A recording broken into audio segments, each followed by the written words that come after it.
మీరు జీవితంలో ఎట్టి పరిస్థితులలోనూ ఇది నేను తప్పించుకోలేను అన్నది స్నేహం కాదు అని మీరు అనండి. పిల్లవాడు ఉంటాడు, మొట్టమొదట వాడికి ఎవరు తెలుసు? అమ్మ ఒక్కతే తెలుసు. అమ్మయే రక్షకురాలు అనుకుంటాడు. కొంతకాలం అయిన తర్వాత అమ్మ ఏం చెప్తుంది?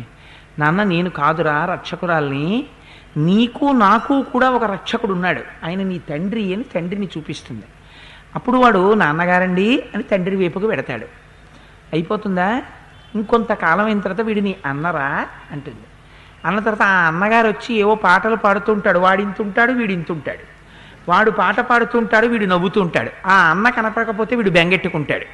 ఆఖరికి కారులో పెడుతున్నప్పుడు ముందు సీట్లో చిన్న వాడింత వాడు కూర్చుంటాడు, వెనక సీట్లో నిలబడి అన్నగారు ఇంతుంటాడు, వాడు 2వ క్లాసో 3వ క్లాసో చదువుకుంటూ వాడేమో అంత్యాక్షరిలో పాటలు పాడుతుంటాడు.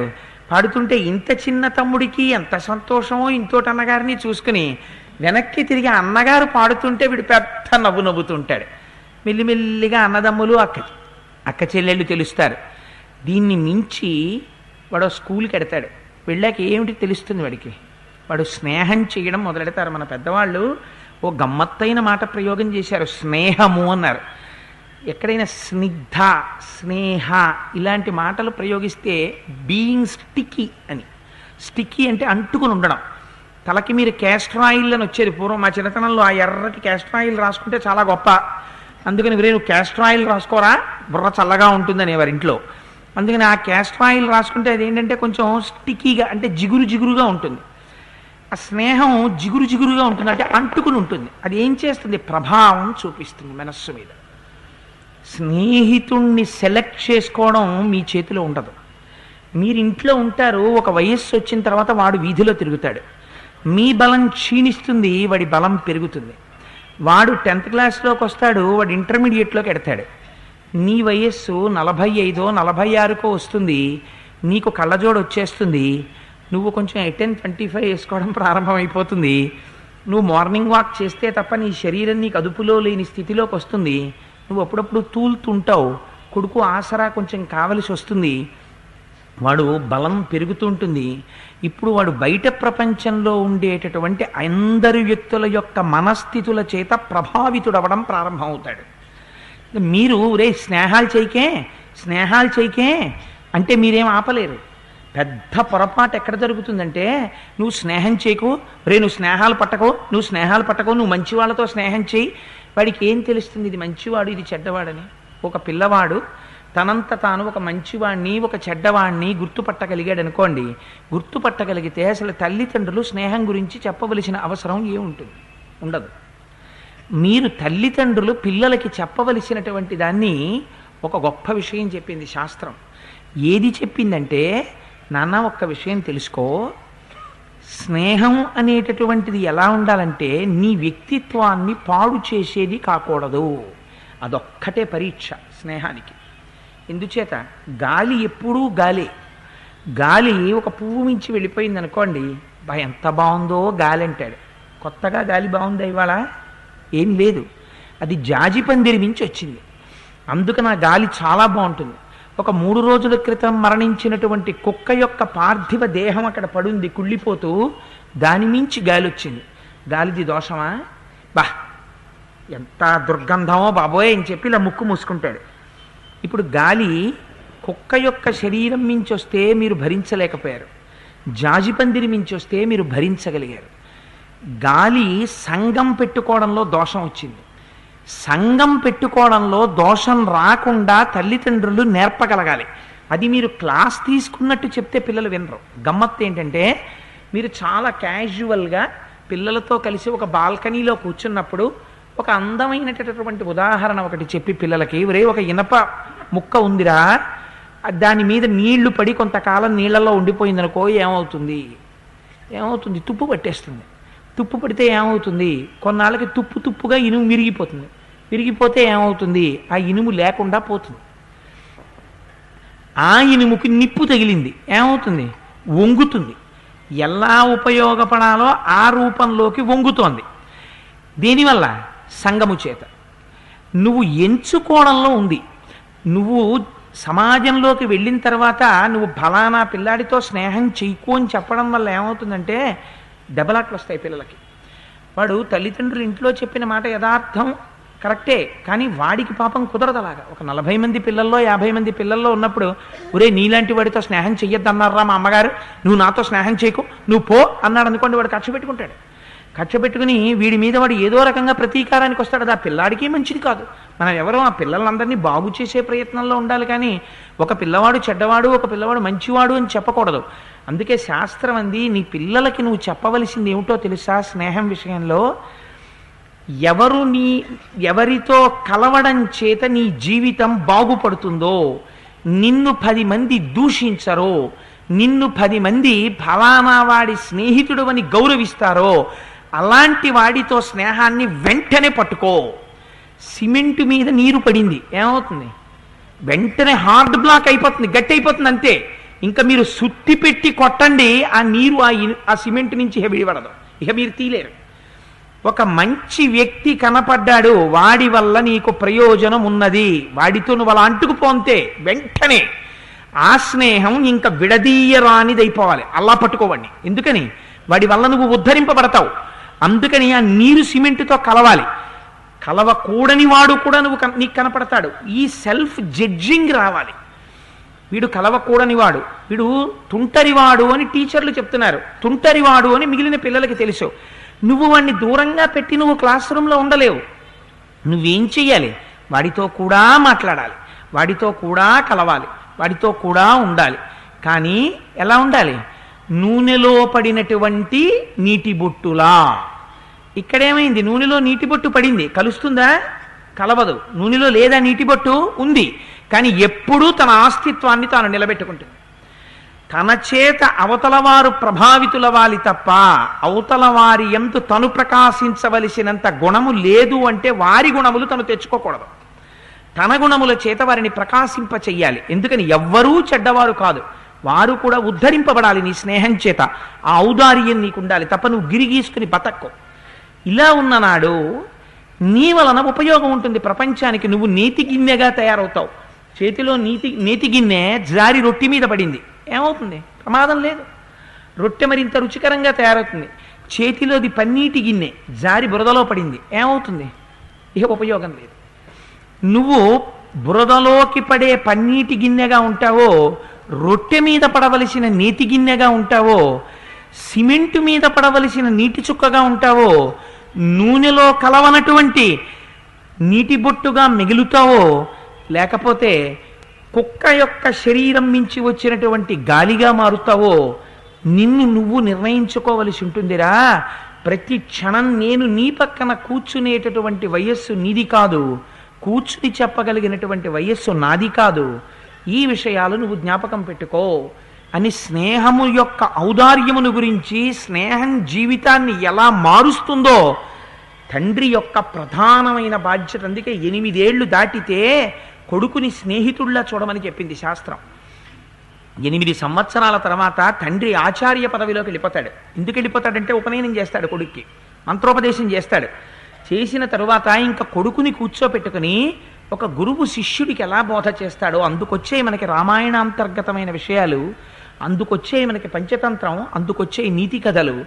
ఒక్కొక్క కథ చెప్పాడా చెప్పలేదా అన్నట్టుగా చెప్తూ, కథ చెప్తున్నారు నాన్నగారని తెలియకూడదు, మాట్లాడుతున్నట్టే ఉండాలి. తెలియకుండా కొడుకు వశుడైపోవాలి. తాను మాట్లాడడం పూర్తి చేసినట్టు కొడుక్కి తెలియకూడదు. అలా మాట్లాడి తన పని మీద తాను వెళ్ళిపోవాలి. కానీ కొడుకు ప్రభావితుడు కావాలి దాని చేత. తండ్రి యందు సంస్కారం ఉంటే కొడుకుకి స్నేహం చెయ్యడంలో ఉండేటటువంటి లక్షణం ఎలా ఉంటుందో, ఎవరితో స్నేహం చెయ్యాలో వాడికి తెలుస్తుంది. అందుకే ఇవాళ సుగ్రీవుడు ఎంత గొప్ప మాట చెప్పాడో చూడండి. నిజంగా ఈ మాట ఎక్కడ చెప్పబడాలి? ఈ మాట స్కూళ్ళల్లో చెప్పబడాలి, ఈ మాట కాలేజీల్లో చెప్పబడాలి, ఈ మాట కుటుంబంలో పెద్దలు తన పిల్లలకి చెప్పాలి. నాన్న చూసావా స్నేహం అంటే ఎటువంటిదో? నీ జీవితాన్ని మారుస్తుందిరా. నువ్వెంత ఐశ్వర్యవంతుడి కొడుకువి కావచ్చు, ఒక మహాపండితుడి కొడుకువి కావచ్చు, నీకు ఈశ్వరుడు రూపం ఇచ్చుండొచ్చు, బలం ఇచ్చుండొచ్చు, తెలివితేటలు ఇచ్చుండొచ్చు. ఒక నది విశేషమైన ప్రవాహంతో ఉన్నప్పుడు ఆనకట్ట కట్టి ఆ నదీ జలాలు కాలవల్లోంచి వెడితే కొన్ని వేల ఎకరాల పంట పండుతుంది. అదే నదీ జలాలకి ఆనకట్ట లేకపోతే ఊరి మీద పడిపోతే కొన్ని వేల మంది బతుకుల్ని నాశనం చేస్తుంది. తెలివితేటలు ఉండడం ఎంత మంచిదో ఆ తెలివితేటలు సక్రమమైన మార్గంలోకి పెట్టబడకపోవడం అంత ప్రమాదకరం.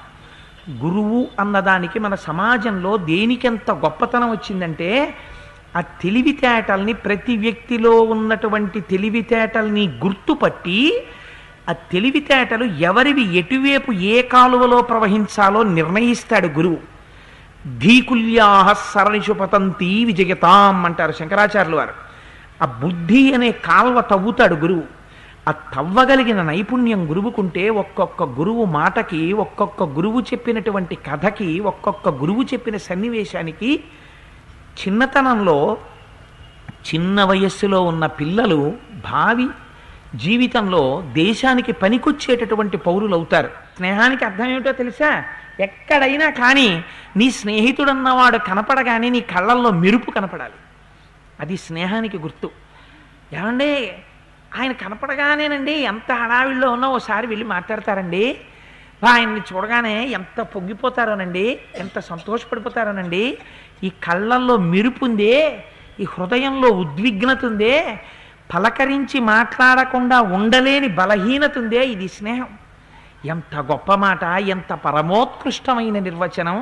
అంతేకాని అక్కర్లేని పనులు చేస్తూ వాడు ఎవడి దగ్గర నుంచో తెచ్చాడు కదా బైక్ అని చెప్పి ముగ్గురు మోటార్ సైకిల్ ఎక్కి అర్థం పర్థం లేకుండా 50 బస్సులు తిరిగేటటువంటి ట్రాఫిక్ రోడ్లో 70-80 కిలోమీటర్ల స్పీడ్తో సడన్ బ్రేక్ వేస్తూ స్పీడ్ పెంచుతూ ఆడపిల్లలు తిరిగే కాలేజీ రోడ్ల మీద స్వైర విహారం చేసి వెనక కూర్చున్నవాడు ఎప్పుడూ జీవితంలో కూర్చొని వాడు కనుక వాడు ఢామ్ అని వెనక నుంచి కింద పడి తల పగిలిపోతే హాస్పిటల్లో తల్లిదండ్రులు ఏడుస్తూ ఇంటెన్సివ్ కేర్ మీద నించుంటే ఇవి స్నేహాలా?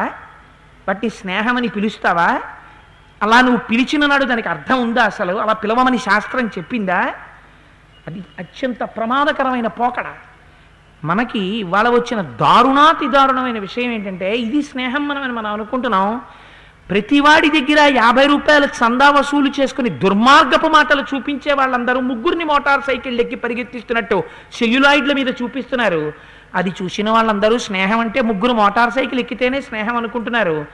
ఒక్కసారి వెనకాతల స్టెఫ్నీ లేని బైక్ మించి సడన్ బ్రేక్ తెలిసి తెలియని ముందు ఉన్నటువంటి నీ వయస్సు వాడు బ్రేక్ వేస్తే తుళ్ళి వెనకవాడు వెనక్కి పడితే ఎంత ప్రమాదమో, ఆశలు పెట్టుకున్నటువంటి తల్లిదండ్రుల కళ్ళల్లోంచి జీవితాంతం ఎంత ఏడుస్తారో, వాళ్ళ జీవితాలు ఎంత మూడుబారిపోతాయో నీకు అర్థమైతే అలా నువ్వు కూర్చుని పెడతావా?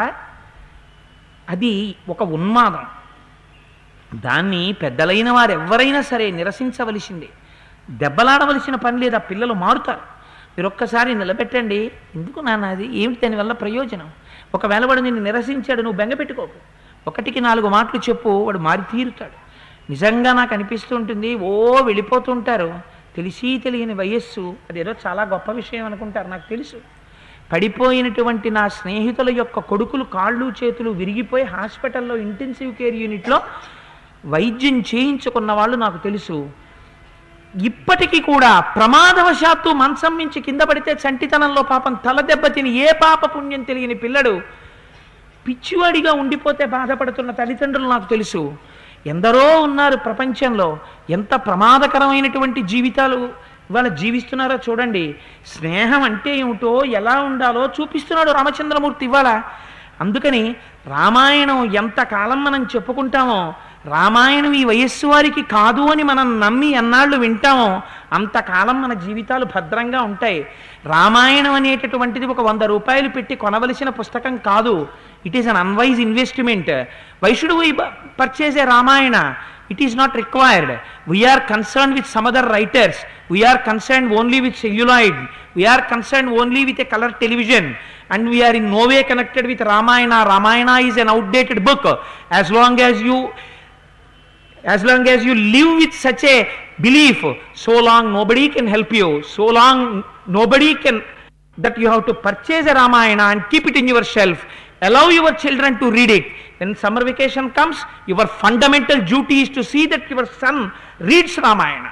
And whenever an occasion comes across the dining table, you must be prepared to just give an idea, an advice, and explain a story from Ramayana to your children. Unless you do it, how do you expect that your children will be able to travel in a safe path? You can't expect it. So Ramayana is vitally required to the entire society. ఎప్పటికీ సమాజానికి రామాయణం అవసరమే. రామాయణం అవసరము కాదన్న రోజు భారతీయ సమాజంలో రాకూడదు. So ప్రవచనంలో పొరపాటున ఒక్కొక్కసారి గబుక్కుని నేను ఎక్స్టెంపోర్గా ప్రయోగించకూడని భాష మాట్లాడితే నన్ను క్షమించండి. దిక్కుమాలిన ఆవేశం ఒకటి ఉండిపోతుంటుంది నాకు, అది అప్పుడప్పుడు అలా పలికించేస్తూ ఉంటుంది.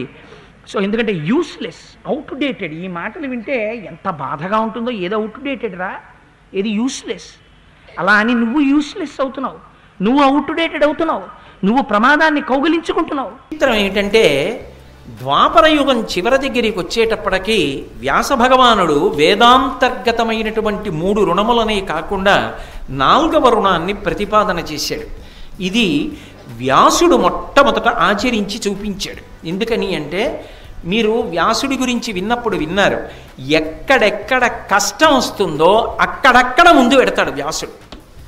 ఒక ఉత్సవం జరుగుతున్నప్పుడు వ్యాసుడు వెళ్ళాడా వెళ్ళలేదా వదిలిపెట్టండి. ఒక పుణ్యకార్యం జరుగుతున్నప్పుడు వ్యాసుడు వెళ్ళాడా వెళ్ళలేదా వదిలిపెట్టండి. కష్టం వచ్చింది, అక్కడ వ్యాసుడైనా ఉంటాడు, కృష్ణుడైనా ఉంటాడు, విదురుడైనా ఉంటాడు. చాలా చోట్ల కృష్ణుడు విదురుడు ఉంటారు. ఉంటే ఇంకా వ్యాసుడు ఉండడు, ఎందుకంటే కృష్ణుడు ఉన్నాడు. కృష్ణుడు లేకపోతే వ్యాసుడు ఉంటాడు. వ్యాసుడు కృష్ణుడు కూడా లేకుండా విదురుడు ఒక్కడే ఉంటే సంఘటనని ఆపలేడేమో, కానీ అది పెద్ద ధర్మాన్ని ఆవిష్కరించడానికి కారణమవుతుంది. ఆ విషయాలు ఇతర ప్రసంగాల్లో మీరు ఎక్కడ ఒకడ చూద్దురు కానీ. కాబట్టి ఎక్కడ కష్టం ఉంటే అక్కడికి వ్యాసుడు వెడతాడు. తాను ప్రతిపాదించిన 4వ రుణాన్ని తానే తీర్చి చూపించాడు. మళ్ళీ 2వ వాడు అలా తీర్చుకున్నవాడు ఎవరు అంటే పాండురాజు. అందుకే అంతటి ధర్మాత్ములైన కుమారులను పొంది ఎప్పటికీ శాశ్వతమైన కీర్తి ప్రతిష్టల్ని పొందాడు. 3వ వారెవరు అంటే విదురుడు ఆ పని చేశాడు. ఏది 4వ రుణం అంటే వేదము చేత ప్రతిపాదింపబడిన రుణములు 3. యథార్థమునకు పితృరుణము, ఋషి రుణము, దేవరుణము అని 3 రుణములు. పితృరుణం దేని చేత తీరుతుంది అంటే తండ్రి తనను కన్నట్టే తాను కూడా సంతానమునకు జన్మనివ్వాలి. అలా జన్మనిస్తే తాను పితృరుణం నుంచి విముక్తుడవుతాడు. 2వది ఋషి రుణం. ఋషులు మనకి ధర్మం చెప్పడం కోసం మనం విశాలమైనటువంటి హృదయం కలిగి సమాజము యొక్క వికసనము కొరకు, సమాజ హితము కొరకు ప్రవర్తించడానికి వీలుగా మనకి ఎంతో వాంగ్మయాన్ని ఇచ్చారు.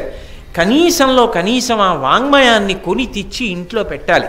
పూజామందిరంలో ఎలా నమస్కారం చేస్తావో అలా ప్రతిరోజు నువ్వు చదివినా చదవకపోయినా రామాయణం దగ్గరో, భారతం దగ్గరో, భాగవతం దగ్గరో ఒక నమస్కారం చెయ్యాలి. నీ ఇంట ఎన్ని వస్తువులు ఉన్నాయన్న దానితో పాటుగా నీ ఇంటి గూట్లో కనీసం రామాయణ, భారత, భాగవతములు కనపడతాయా అన్నది ఒక ప్రధానమైన విషయం. కొన్ని పుస్తకాలు ఉండాలి, ఎప్పుడో అప్పుడు నువ్వు చదవాలి. అది ఋషి రుణం తీరడానికి కారణం.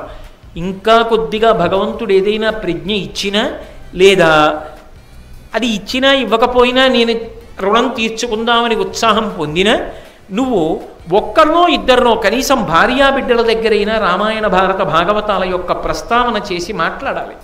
దాని చేత ఋషి రుణం తీరుతుంది. 3వది దేవరుణం.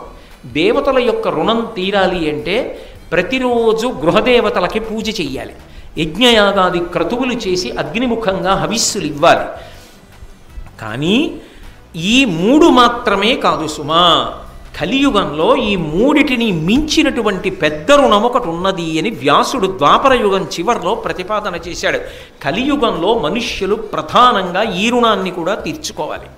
ఏదా రుణం అంటే మనుష్య రుణం. అందుకే పాండురాజు ద్వారా ప్రతిపాదన చేశాడు ఆదిపర్వంలో. కుంతీదేవితో మాట్లాడుతూ అంటాడు, నేను 3 రుణాలు తీరే, 4వదైనటువంటి పితృరుణం తీర్చుకోలేదు, సంతానాన్ని పొందలేదన్నాడు. పాండవులు తనకి ఇంకా పుత్రులుగా జన్మించక ముందన్నమాట. మనుష్య రుణం తీరాలి అంటే సాటి మనిషి కష్టంలో ఉన్నప్పుడు నువ్వు వెళ్ళి నిలబడగలగాలి. అది అన్నిటికన్నా చాలా గొప్ప విశేషం. శుభకార్యాలైతే వెడతా, ఉత్సవాలైతే వెడతా, మంచి అయితే వెడతా. అవతల వారికి ఇబ్బంది వచ్చింది, నాకేం సంబంధం లేదు, నేనేం మాట్లాడను, అసలు దాని గురించి అడగను కూడా.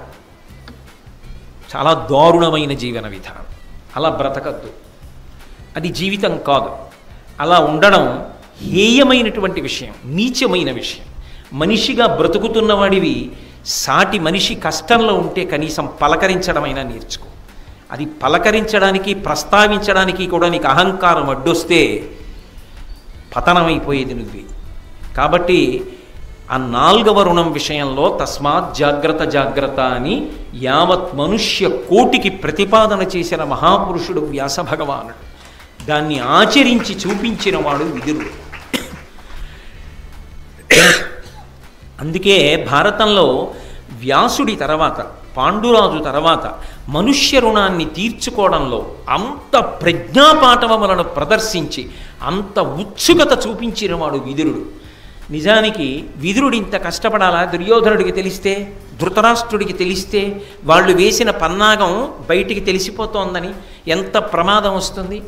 తండ్రి లేని పిల్లలే, ధర్మం కాపాడపడాలే, వీళ్ళు మాత్రం తన పిల్లల కిందకి రారా? అయినా మనుష్య రుణము అన్న మాటకు అర్థం ఏమిటంటే, ఎక్కడ ధర్మం ఉందో, ఎక్కడ రక్షణ లేదో, ఎక్కడ అమాయకత్వం ఉందో, ఎవరి పక్కన తాను నిలబడకపోతే ఆయన తనంత తాను తనని రక్షించుకోవడంలో శక్తి కలిగిన వాడు కాడో అక్కడికి వెళ్ళి నిలబడ్డాడు.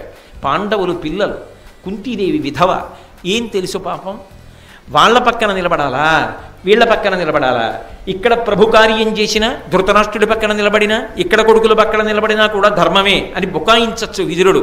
కానీ ఏది ధర్మము అన్నదానికన్నా ధర్మ సూక్ష్మము ద్వారా ధర్మ నిర్ణయాన్ని చేసి ధర్మము కొరకు నిలబడగలిగిన ప్రజ్ఞావంతుడు విదురుడు. కనుకనే విదురుడి పాత్ర, విదురుడి యొక్క వైశిష్ట్యానికి, విదురుడి వ్యక్తిత్వానికి మహాభారతంలో అన్యాపదేశంగా పట్టాభిషేకం చేశారు. ఆయన చక్రవర్తి కాకపోవచ్చు, కానీ గుణముల చేత పట్టాభిషిక్తుడు, మహానుభావుడు. అందుకే వ్యాసుడంతటి వాడు విదురుణ్ణి పుత్ర అని పిలుస్తూ ఉంటాడు భారతంలో. అటువంటి సమున్నతమైన స్థాయికి చేరాడు. కృష్ణ భగవానుడంతటి వాడు పరవశించిపోతాడు విదురుడి పేరు చెప్తే చాలు. కనుక అటువంటి విదురుడు అనితర సాధ్యమైన కార్యాన్ని సాధించాడు. నేను ఎందుకు ఒక్క విషయాన్ని 10 మార్లు నొక్కి చెప్తున్నాను అంటే, మహాభారతాన్ని ఒక వ్యక్తిపరంగా నేను పరిశీలించడానికి, సాహసం చేయడానికి కారణం, దాని ద్వారా జీవితంలో మనం ఏది నేర్చుకోవాలో అది నేర్చుకుని అనుష్ఠాన పర్యంతంలోకి తెచ్చుకోవాలన్నది నా తాపత్రయం. యథార్థానికి ఈ మనుష్య రుణం లాంటి వాటి విషయంలో నాకన్నా 1,000,000 రెట్లు పైనున్నవారు మీ అందరూ. నేను స్వార్థపరుణ్ణి, నేను అటువంటివి చేసి ఉండకపోవచ్చు. కానీ మహాభారతాన్ని మీకు చెప్పడం అన్న పేరుతో నేను నేర్చుకోవడం నా ప్రధాన కర్తవ్యం. అంతేగాని మీరు చెయ్యని వారు మీకు చెప్పాలన్నది నా ఉద్దేశ్యం కాదు. కాబట్టి అంత గొప్పగా మనుష్య రుణం గురించి ప్రతిపాదించాడు, ఆచరించాడు, చూపించాడు వ్యాసుడు చెప్పిన దాన్ని. ఇక ఎప్పుడైతే ద్రుపద మహారాజు గారికి పాండవులు అల్లుళ్ళైపోయారని తెలిసిందో, ద్రౌపదీదేవికి 5గురు భర్తలయ్యారని తెలిసిందో, మత్స్యయంత్రం కొట్టినవాడు అర్జునుడే అని తెలిసిందో, కర్ణాదులను ఓడించి తరిమి కొట్టిన వాళ్ళు పాండవులే అని తెలిసిందో, ఇప్పుడు పాండవులకి యజ్ఞకుండము నుంచి ఆవిర్భవించినటువంటి దృష్టద్యుమ్నుని యొక్క బలం కూడా చేకూరింది అని తెలిసిందో, కృష్ణార్జునులు బలరాముడు సాత్యకి, కృష్ణుడు బలరాముడు సాత్యకి కూడా పాండవుల పక్కన చేరిపోయారని తెలిసిందో, పాండవులు రోజు రోజుకి బలపడిపోతున్నారన్న వార్త గూఢచారుల ద్వారా దుర్యోధనుడు తెలుసుకున్నాడు. అప్పటి వరకు వీరుడు కూడా ఎక్కడ వాళ్ళు క్షేమంగా ఉన్నట్టు చెప్పలా, ఆ తర్వాత చెప్పలా. మనం తెలుసుకోవాలి భారతం చదువుకుని. భారతం చదువుతూ విదురుడు ఎక్కడైనా చెప్పాడా? ఎక్కడా చెప్పలా. చెప్పకుండా ఎంత సాహసం చేసి రక్షించాడు. ఇది కదా జీవితం అంటే అని పరిశీలించాలి. కాబట్టి ఇప్పుడు వెంటనే దుర్యోధనుడు ఉలిక్కిపడ్డాడు. శత్రుబలం పెరిగిపోతోంది. కాబట్టి పాండవులు అలా వృద్ధిలోకి రావడానికి వీల్లేదు. ఎలాగైనా పాండవుల్ని మట్టు పెట్టాలి. ఎలా మట్టు పెట్టాలి అంటే, మొట్టమొదట ద్రౌపదీదేవిని ఆధారం చేసుకొని 5గురికి భర్త కనుక ఆమె యందు అందరి పట్ల సమభావం లేని స్థితిని కల్పించాలి. కానీ అది పరమశివ వరం, అది సాధ్యం కాదు. పాండవులకు కుంతిసుతులకు మాద్రిసుతులకు భేదం కల్పించాలి, అది సాధ్యం కాదు. భీమార్జునులకు కల్పించాలి, అది సాధ్యం కాదు. కృష్ణుణ్ణి బలరాముణ్ణి పాండవుల్ని వేరు చెయ్యాలి, అది సాధ్యం కాదు. ద్రుపదుడికి పాండవులకు భేదం కల్పించాలి. కర్ణుడు అన్నాడు, ఎందుకంత ఆలోచన? ఇంకా అంత బలాన్ని సమకూర్చుకోలేదుగా. ద్రుపదుడికి అల్లుళ్ళు అంతే కదా, దృష్టద్యుమ్నుడు పక్కన చేరాడు, కృష్ణుడు బలరాముడు సాత్యకి అంతే కదా. నేను ఒక్కడను చాలనా? యుద్ధానికి వెళ్ళి యుద్ధం ప్రకటిద్దాం, అక్కడ తప్పించుకున్నారు, ఇక్కడ మట్టు పెట్టేద్దాం, వచ్చేద్దాం, అఖండ భూమండలాన్ని ఎలుకో. ఏమిటో అంత తేలిగ్గా చెప్పేస్తుంటాడు కర్ణుడు ఎప్పటికప్పుడు. ఆయన తాపత్రయం ఏమిటంటే ఎప్పుడూ కూడా అర్జునుడితో యుద్ధం చేసే అవకాశాన్ని కల్పించుకోవాలి. కల్పించుకుంటే అర్జునుడిని గెలిచేస్తాను, శాశ్వతమైన కీర్తి పొందేస్తాను అనుకుంటాడు తప్ప నిజంగా అర్జునుడి జోలికెడితే దీపం మీద వాలిన శలభాన్ని అని తెలుసుకోలేడు. ఇది కర్ణుడి యొక్క ధూర్తతనం. కర్ణుడు ఏదైనా చెప్పగానే దుర్యోధనుడు వింటాడు. అందుకని గబగబా ధృతరాష్ట్ర మహారాజు దగ్గరికి వెళ్ళాడు. పాండవులు బ్రతికున్నారు. నాన్న మీకు తెలుసా, వాళ్ళు అపారమైన బలాన్ని సమీకరించుకున్నారు, కాబట్టి తొందరపడి యుద్ధానికి వెళ్ళిపోవాలి. ఈ మాట నీకు చెప్పాలని ఎప్పటి నుంచో చూస్తున్నా, కానీ నువ్వు ఏకాంతంగా దొరకవు. ఎందుకు దొరకవు అంటే ఎప్పుడూ నీ పక్కన విదురుడు ఉంటాడు, ఎప్పుడు ఏదో చెప్తూ ఉంటాడు, నువ్వు ఎప్పుడూ ఏదో వింటూ ఉంటావు. అసలు ఆ విదురుడు లేకుండా నువ్వు దొరకవా మాకు? అసలు నువ్వు ఏకాంతంగా మాకు మాట్లాడడానికి అవకాశం ఇవ్వవా? ఇన్నాళ్ళకి విదురుడు లేకుండా దొరికావు అంటే మీకేమర్థం అవుతోంది? దుష్ట స్వభావం ఉన్న వాళ్ళు ఎవరి పొడగెట్టక బతుకుతూ ఉంటారో వాడు ధర్మాత్ముడని వేరే చెప్పాలా? దుష్టులకు వైరి ఎవరవుతాడు? సన్మార్గంలో ఉన్నవాడు అవుతాడు. సన్మార్గంలో ఉన్నవాడికి వైరి ఎవరవుతాడు? దుర్మార్గుడు అవుతాడు.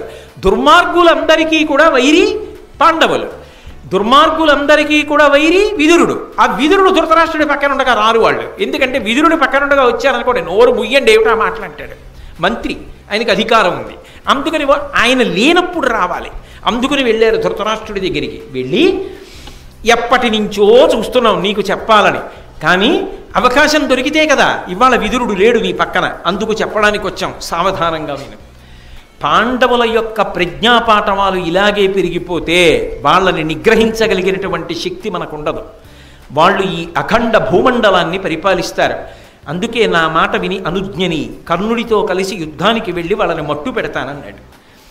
అనగానే దుర్యోధనుడు అన్నాడు, తొందరపడకు తొందరపడకు తొందరపడకు, ఎప్పుడూ నా పక్కన విదురుడు కూర్చుంటుంటాడు, విదురుడు మాట్లాడుతుంటాడని కదా నువ్వు అన్నావు. నీకు ఒక విషయం చెప్తాను చూడు, విదురుడు చెప్పినవన్నీ వింటాను, కానీ ఏదీ పాటించను. ఆయన ఎంత దుర్మార్గుడో చూడండి. మరి విదురుడిని ఎందుకు పక్కన పెట్టుకుంటాడు అంటే సోదర సంబంధమైన బలహీనత ఏ కారణానికైతేనే జీవితంలో ఒక ఉత్తముడితో సంబంధం తెగకూడదు, అది నిలబెట్టుకోవాలి. అదొక్కటే ధృతరాష్ట్రుడి పుణ్యం. ఒకప్పుడు మీరు ఎదర చూద్దురు కానీ పంపించేసిన వాడు వెనక్కి తెచ్చుకున్నాడు. విదురుడు లేకపోతే ఉండలేడు. తిట్టినా మాట్లాడినా ఏం చెప్పినా వింటాడు.